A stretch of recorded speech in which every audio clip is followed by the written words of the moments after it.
Bom, pessoal, então a gente parou a semana passada, a gente começou falando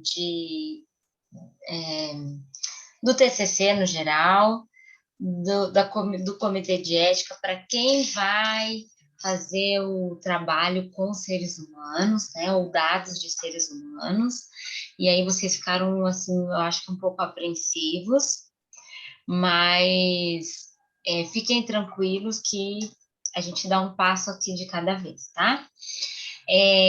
Amanhã é a data limite dos professores encaminhar os projetos de vocês corrigidos para a Rita.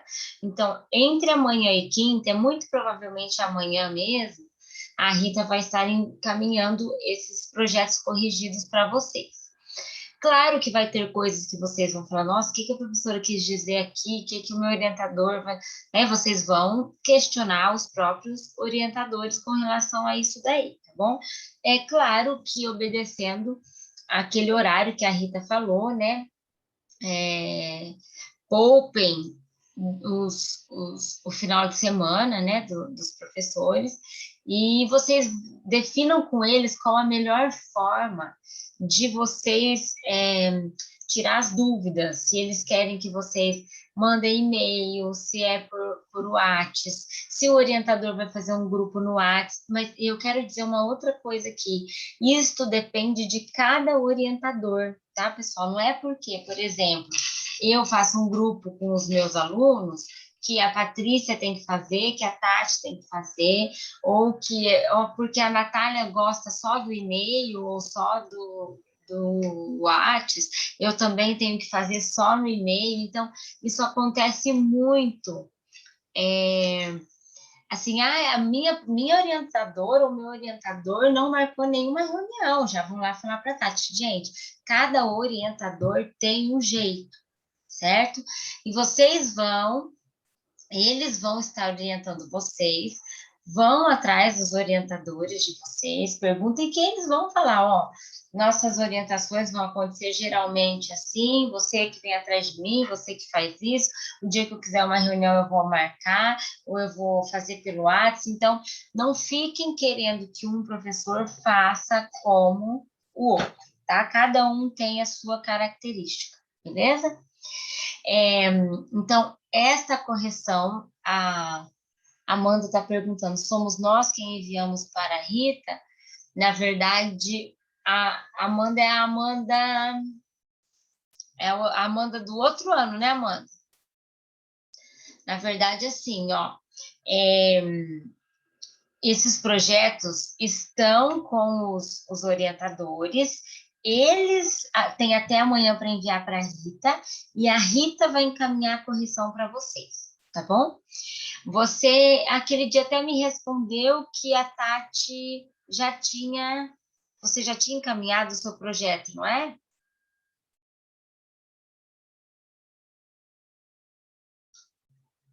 Amanda, tá me ouvindo?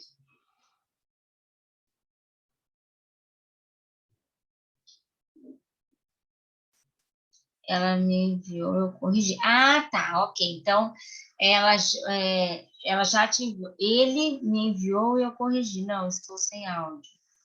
Tá, então você já recebeu o seu projeto corrigido. Mas esse ano ou o ano anterior, Amanda?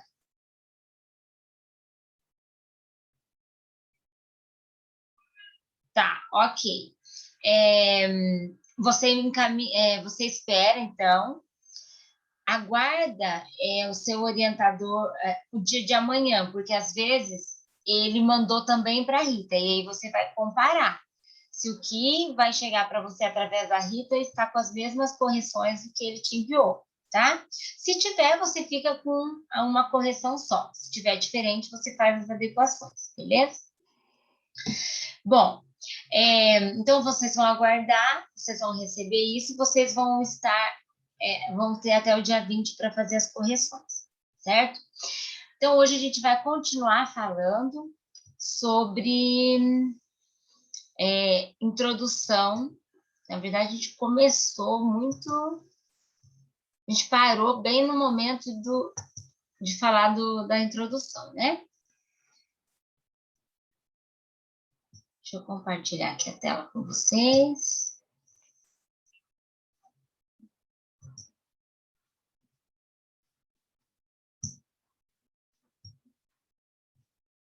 Tá chovendo aí na cidade de vocês? Que aqui começou. Não sei Não. se a janela não ficou aberta. Mas agora já foi. Bom, então, pessoal, eu acredito, se eu estiver falando baixo, gente, me avisa, tá? Toda vez que a gente começa, eu tenho certeza que, na verdade, isso aconteceu mais lá na hora de fazer o projeto, que é a síndrome da página em branco. Meu Deus. Abri o meu computador, abri um documento do Word e eu vou fazer o que agora, né? Eu tenho um tema, mas eu ainda não pensei nos meus objetivos, porque é assim, quando a gente começa a pensar no projeto, né, na graduação, a gente pensa assim no susto, e aí a gente realmente fica com esse problema em começar a escrever. E, na verdade, existe esse problema porque a gente não leu muito ainda. Porque se a gente já tivesse lido, já tivesse nossos objetivos claros, a gente não teria esse problema. Então, assim,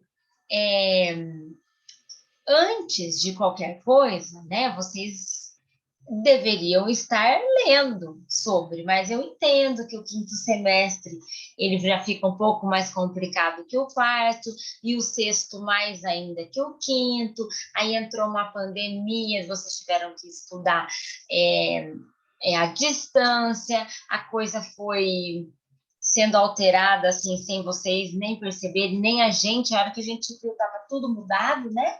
Então, eu imagino que isso tenha acontecido mesmo, e a gente acaba falhando, assim, quando a gente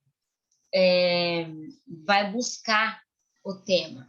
Na verdade, qual que seria o tema? A princípio, a gente deveria pensar em algo que a gente goste, porque é um saco a gente ter que ler coisas que não nos interessam. É quase um martírio. Então, eu espero que vocês tenham escolhido o tema pela afinidade que vocês têm com ele, certo? E se não foi assim, comecem a gostar, então.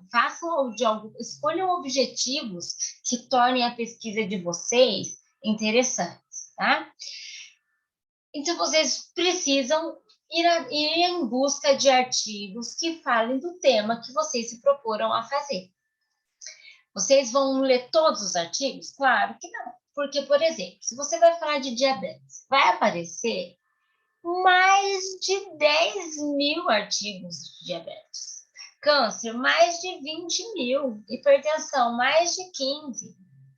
E como que a gente vai ler 15? Não, vocês não vão ler 15. Vocês vão ler primeiro o título, né? Aí vocês vão já identificar se aquele título tem a ver com a pesquisa de vocês. Aí vocês podem ler o resumo. E aí vocês vão selecionando aquilo que se enquadra melhor com o trabalho de vocês, tá? Esse passo a passo eu vou escolher o artigo assim, assim, assado, faz parte da metodologia, viu? De quem faz revisão bibliográfica. Então, tem um momento, nós vamos falar ainda de metodologia, tem um momento da metodologia que vocês vão descrever como foi a busca dessa amostra, que a amostra, para quem faz revisão, são artigos e livros, tá bom? Mais artigos. As referências, gente, conforme vocês vão encontrando referências que agradam, que vocês queiram usar no trabalho, já vão montando elas conforme as normas da FAP, porque assim elas já ficam prontas e corretas, porque existe um problema enorme de vocês começarem a escrever, colocar o número 1 para coloca o número 1 e só o primeiro sobrenome, Andrade. Número 2 é o Santos. Número 3 é o Farias. Depois eles não sabem que Andrade que é, que Santos que é. E assim, vocês têm que pensar que quando a gente fala busca um tema, a gente também encontra muito dos mesmos autores. Então, na verdade, se a gente... E assim, não quer dizer que os mesmos autores você está usando os mesmos artigos. Esses autores estudam este tema em vários períodos. Então, às vezes, assim, quem fala de câncer, né? A Garófalo, ela publicou um artigo em 2015, um em 2016, em 2017, um em 2018, um em 2019, e todos esses artigos têm o autor Garófalo. E daí? Por isso, vocês precisam, já do início, fiz a introdução, cada referência que eu citei, conforme eu citei, eu paro tudo, vou lá, monto a referência e volto para o meu texto. É um conselho que eu dou para vocês, tá bom? Este processo deve acontecer em paralelo ao desenvolvimento do estudo e não somente no início da pesquisa. Calma aí. Acho que agora o som está ficando ruim, tá? Não?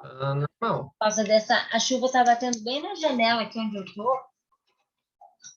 Senhor.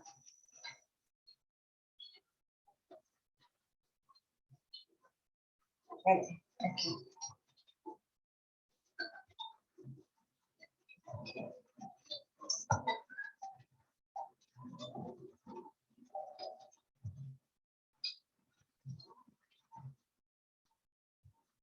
Estão ouvindo?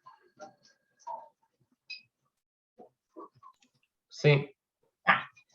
Então, esse processo de desenvolvendo as referências tem que acontecer junto ao desenvolvimento do trabalho. E não somente também no início da pesquisa. Por exemplo, esse processo de ir em busca de artigos não é só no início. Eu já separei. Não, o tempo todo a gente está correndo atrás de novas pesquisas, tá? E aí, você tendo o seu tema estabelecido e buscando artigos que tratem daquele tema, a gente já pode começar a escrever. Gente, então deixa eu fechar aqui. Calma aí.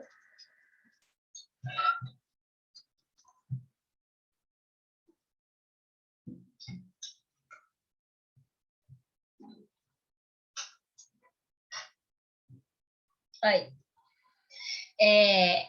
E aí, a gente começa mesmo pelo começo, né? A gente começa fazendo a introdução. Embora seja a parte do TCC que nós deveríamos fazer por último.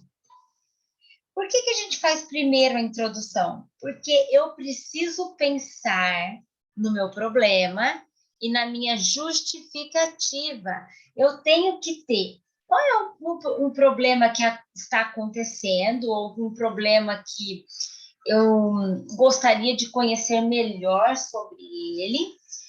E aí, ele geralmente já justifica o meu interesse pela pesquisa. E a introdução é o lugar do TCC onde eu devo falar, onde eu devo mostrar a importância de falar daquele assunto. A introdução eu devo falar de uma forma geral, mas que eu instigue o leitor a querer ler o meu trabalho.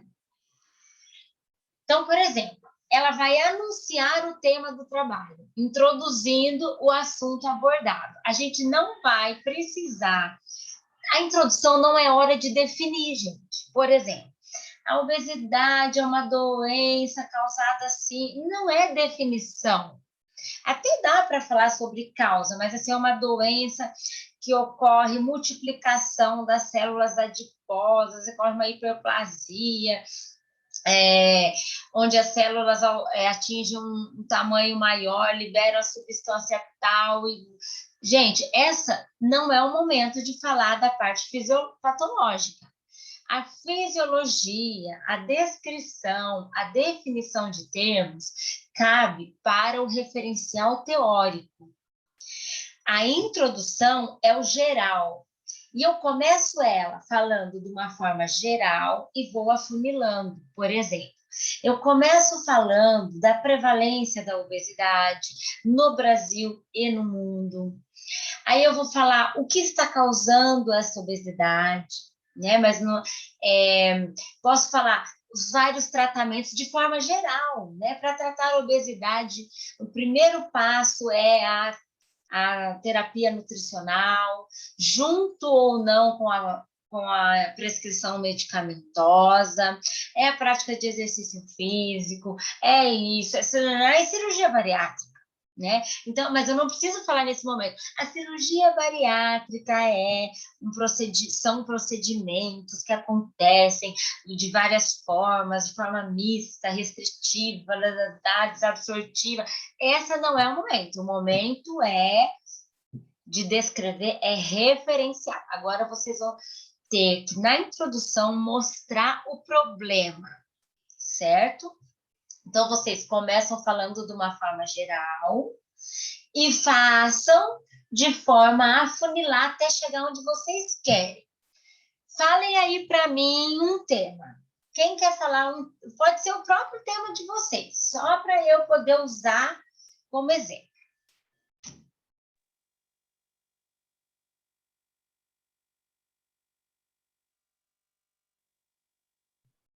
Pode ser o seu, Alan, que só você fala mesmo. Eu ia falar o meu, mas pode falar. Então vai, fala, depois eu vou querer exemplos em vários momentos, tá? Pode ficar O meu é transtornos alimentares. Tá, transtornos alimentares... Não, fala o seu título, então. É transtornos alimentares em adolescentes das escolas públicas e privadas do município de Apucarana. Então, transtornos alimentares em adolescentes de escolas de Apucarana, certo? Então, assim, vamos pensar. O que você deveria começar falando aí? O que você acha? Do transtorno ou da adolescência ou da escola pública e privada? Eu acho que eu deveria falar sobre o transtorno e entrando falando que ele acomete bastante adolescentes. Exatamente. Ou você pode começar a falar da adolescência, na verdade. A adolescência é uma fase onde acontece, é a segunda fase de maior desenvolvimento humano, né? É uma fase que inclui pessoas entre 10 e 19 anos, segundo a Organização Mundial de Saúde. Nela acontecem várias alterações psíquicas, emocionais, fisiológicas, dentre elas as psicológicas. E daí você entra, falando do emocional e da psicológica, você entra em transtorno alimentar, você entendeu? Então, você começou de forma um pouco mais geral quando você fala da adolescência. Aí, dentro da adolescência, é a adolescência que causa essa vulnerabilidade aos transtornos, você concorda? Então, você pode fazer o inverso, a adolescência, o transtorno, e depois qual é o problema, né?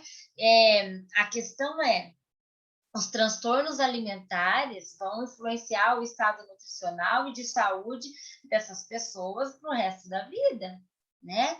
E por isso você quer saber hoje como que está essa situação nos adolescentes das escolas, né? Então, mas você precisa fazer algum link aí, por que você buscou escolas, né? Onde está uma maior concentração de adolescentes, que na escola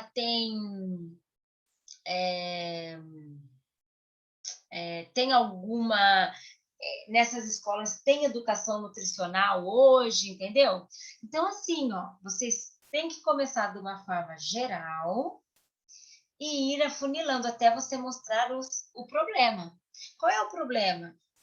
Esses transtornos alimentares são inerentes dessa faixa etária e podem causar problemas para o resto da vida, tá? Então, claro que você deve ter os seus problemas. Eu que agora estou aqui só para dar um exemplo. E assim vocês têm que pensar com tudo. Não adianta você começar falando lá.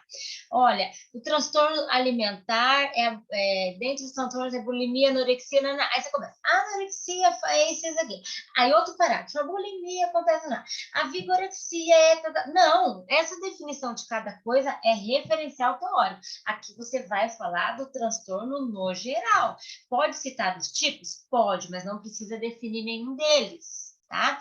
Se você tiver que definir um pouco melhor, você vai definir aquele que você já vai falar no seu trabalho, que você se você vai falar de um em especial. Então, se você for falar de 3, você cita os 3 e não define nenhum nesse momento, tá? Então, primeiro vocês vão anunciar. É importante vocês trazerem prevalência, tá? Da doença, do transtorno, ou prevalência. Qual é o. É, quantos adolescentes hoje tem o Brasil, tem a região sul, né? São coisas que você pode trazer. Agora, se você quiser começar falando dos transtornos, não está errado. Mas aí você vai entrar na adolescência, sem nenhum problema também, mas é importante que você finalize trazendo qual é o problema, né, da adolescência e do transtorno alimentar aí. O professor, Sempre pense, só um pouquinho, que o último parágrafo, o leitor vai ler e ele tem que ser convencido do porquê você está estudando aquilo. Ele tem que estar convencido no último parágrafo, é o link que você faz. Por exemplo, você fala lá da adolescência, do transtorno, mas por quê? Né? Por que isso é importante? Por que é importante averiguar os transtornos na adolescência? Ele pode atrapalhar o desenvolvimento, ele pode trazer desculpa, como é que é o nome daquela tríade? Ele pode trazer, no caso de atletas adolescentes, aquela tríade da mulher atleta, ela pode causar anemia, pode baixar a imunidade, pode trazer, entendeu? Várias coisas. Então, o último parágrafo tem que mostrar, tem que convencer o leitor do porquê você está estudando aquilo. E como que vocês fazem isso? Lendo a justificativa e o problema de vocês. Vocês já escreveram a problematização e justificativa. Não precisa ter problematização e justificativa agora não vai ter assim uma página de justificativa dentro do TCC. Você vai trazer a justificativa para a introdução, não igual, mas leia a sua justificativa para você finalizar a sua introdução, tá bom? Pode falar, quem ia perguntar? É eu, a Débora. Professor, o meu caso, por exemplo, é o autismo. Só que o autismo, ele tem o Asperger, outros transtornos que é parecido com ele, né? Só que, assim, o DCM-5 generalizou tudo como o autismo. Uhum. Aí eu quero trabalhar em cima do autismo, daí eu não preciso citar essas outras. Não, você deixa isso daí para explicar no histórico do autismo, em algum item lá da fundamentação teórica, para a gente entender, olha, começou assim, tem vários DSMs, mas hoje o que vigora é o DSM-5, você tem que deixar isso muito claro, né? E a partir do DSM-5 você vai fazer as definições, o autismo é isso, é aquilo outro, tá? Né? Mas assim, não fique presa a coisas de antes do 5, tá? Então você nem precisa falar, né, que tem vários DSMs, não precisa nesse momento, não. Você já vai logo falando do autismo mesmo, tá? Tá. Então, vocês vão anunciar o tema do trabalho, vocês vão definir assuntos, ou seja, as palavras-chave acerca do tema para colocar na introdução. Por exemplo, qual seria a palavra-chave quem falou para mim do transtorno alimentar? Bia?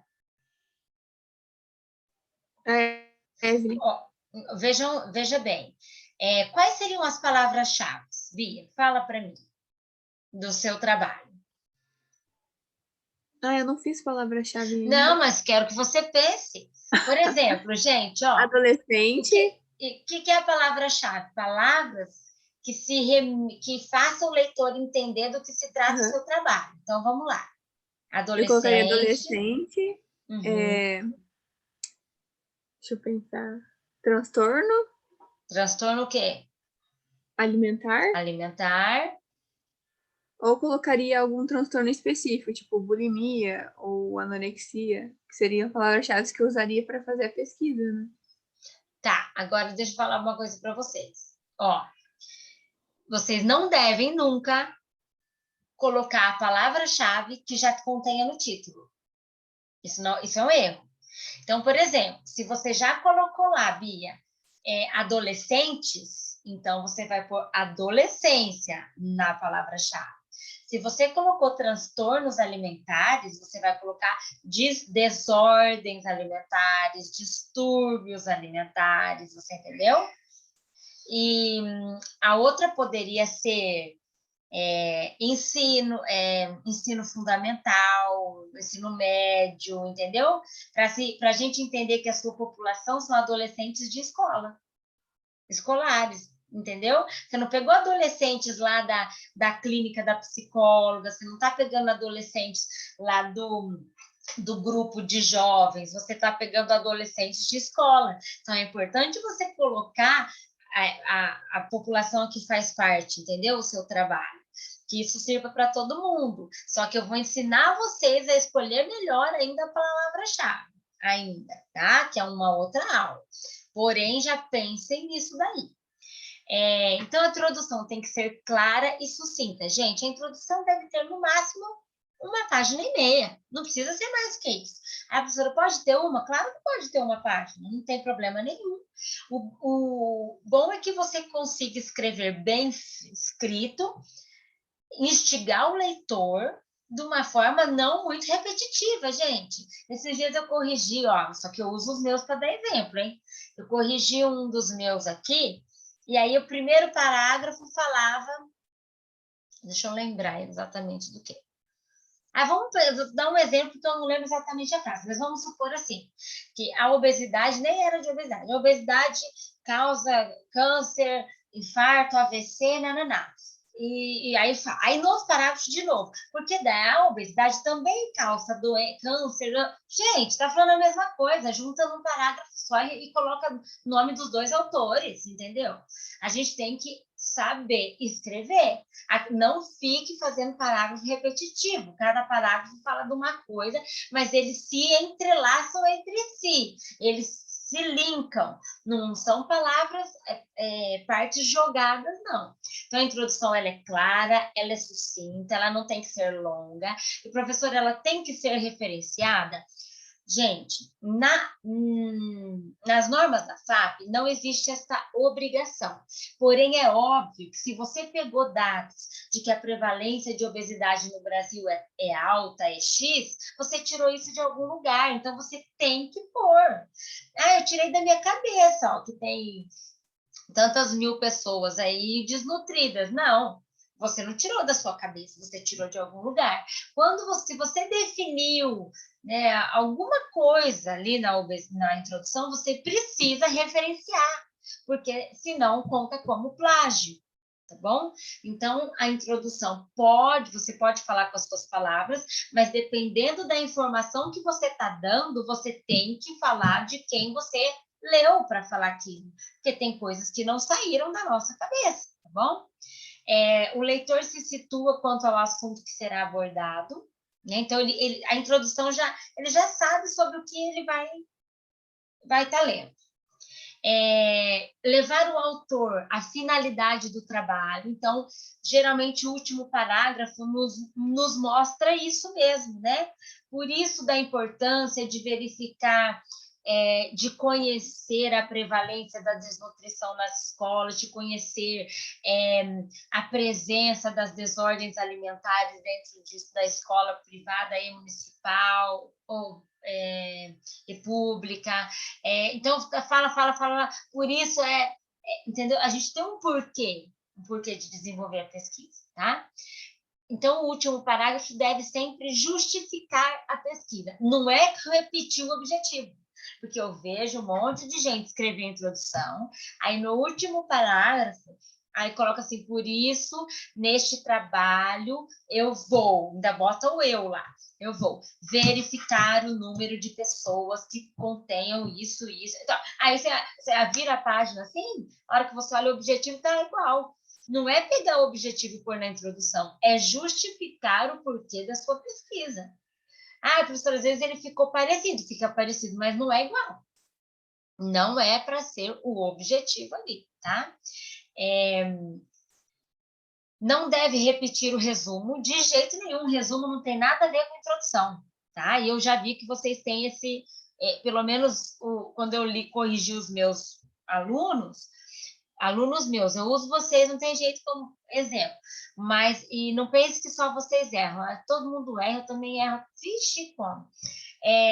Mas eu vi que vocês querem resumir, né? Resumir o trabalho não é, o resumo tem que ter uma parte que introduz o objetivo, a metodologia e o resultado esperado, quando não se tem o resultado pronto ainda. Não deve constar na introdução os objetivos, não deve constar referências, eu digo aqui, gente, quando é algo que vocês falaram sem ser baseado em alguém, tá? Mas se for baseado, coloca para não dar problema. Não tem que ter metodologia, tipo, introdução não é o lugar de vocês colocarem assim. Que vocês vão abordar o paciente, vão deixar eles com o mínimo de roupas possível, com roupas leves, para aferir o peso numa balança digital da marca tal, com capacidade tal, e entendeu? Essas coisas, gente, pelo amor de Deus, vocês